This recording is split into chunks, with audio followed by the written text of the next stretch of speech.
আজকে দুপুরে বানিয়েছিলাম লাউ পাতা বাটা। তো খুব সুন্দর করে লাউ পাতাটাকে আমি বাটা করেছি। তো চলুন প্রথম থেকে শুরু করি। নমস্কার সবাইকে, আমি পম্পি আবারও চলে এসেছি নতুন একটা ভিডিওর সাথে। আজকে দুপুরে বানিয়েছিলাম লাউ পাতা বাটা। এদিকে লাউয়ের ডাঁটা দিয়েছিলাম ডালের মধ্যে। তো আমি মসুর ডাল বানিয়েছি। এই যে মসুর ডালটা সিদ্ধ বসিয়ে দিয়েছি, ডালটা একটু আধা সিদ্ধ হয়ে গেছে। এখন এর মধ্যে লাউয়ের ডাঁটাটাকে কেটে ধুয়ে দিয়ে দেবো।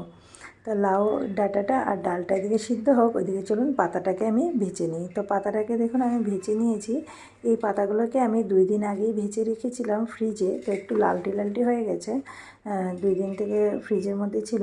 তো এই যে দেখুন সবগুলো ভেজে ফেলে দিয়েছি, যেটা পচা ছিল আর কয়েকটা পাতা ভালো ছিল। এই পাতাগুলোকে ভালো করে জল দিয়ে ধুয়ে আবার জলের মধ্যে ডুবিয়ে রেখে দিয়েছি একটু লবণ জলে। এদিকে ডালটাকে সম্বার দিয়ে দিলাম। তো ডালটা আমার হয়ে গেছে, রসুন আর কালো জিরা দিয়ে ডালটাকে সম্বার দিয়েছি।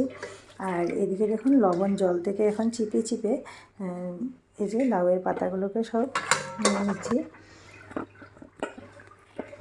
তো সবগুলো চিপে চিপে আমি বের করে নিলাম। এদিকে একটা মিক্সি বাটি নিয়েছি, মিক্সি বাটির মধ্যে দিয়ে দিলাম কাঁচা লঙ্কা বেশ কয়েকটা, দিয়ে দিয়েছি রসুন, আর দিয়ে দিব এই যে লাউ পাতাটা দিয়ে বেটে নেব। এই বাটাটা আপনারা চাইলে পাটায়া বাটতে পারেন, ওইটা আরও বেশি টেস্ট হয়, কিন্তু আমার সময় একটু কম ছিল, ওই জন্য আমি মিক্সিতে বেটে নিয়েছি। তো দিয়ে দিলাম কড়াইতে সরষের তেল, দিয়েছি সাথে কাঁচা লঙ্কা, আর দিয়েছি কালো জিরে সম্বারে দিয়ে এই যে বাটাটাকে দিয়ে দিলাম। লাউ পাতার বাটাটা দিয়ে কড়াইতে ভালো করে ভেজে একদম ঝরঝরা করে ভেজে নেব। আর লবণটা আমি আগে দিইনি, এখন আমি পরিমাণ মতন লবণটা দিয়ে দিলাম। লবণটাকে দিয়ে ভালো করে একদম পাতা বাটাটাকে একদম ভেজে নেব।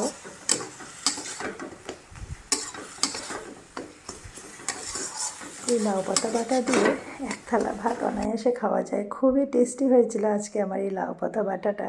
তো চলুন, দুপুরে এই যে থাল ভেড়ে নিয়েছি আর রান্না করেছিলাম দুপুরে লাউ পাতা বাটা। এদিকে ডাল করেছি লাউয়ের ডাঁটা দিয়ে, আর এদিকে পাঁপড় ভাজি, লেবু, আর এই যে ছিল ভাত। এই ছিল আজকে দুপুরের রান্নাবান্না আমার। আপনারা বলবেন আজকে দুপুরে একদম সিম্পল আমার রান্নাবান্না কেমন লেগেছে আপনাদের।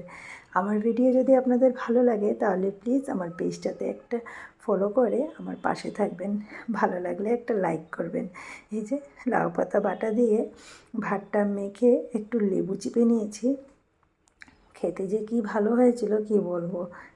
সত্যি লাউ পাতা এরকমভাবে বাটা করলে আর যে কোনো পাতা বাটা করলে খুবই টেস্টি লাগে। তো খুব ভালোভাবে দুপুরের খাওয়াটা খেয়েছি। আপনারা কারা কী দিয়ে খেয়েছেন কমেন্টে আমাকে জানাতে ভুলবেন না। ভিডিও ভালো লাগলে লাইক করে আমার পাশে থাকবেন।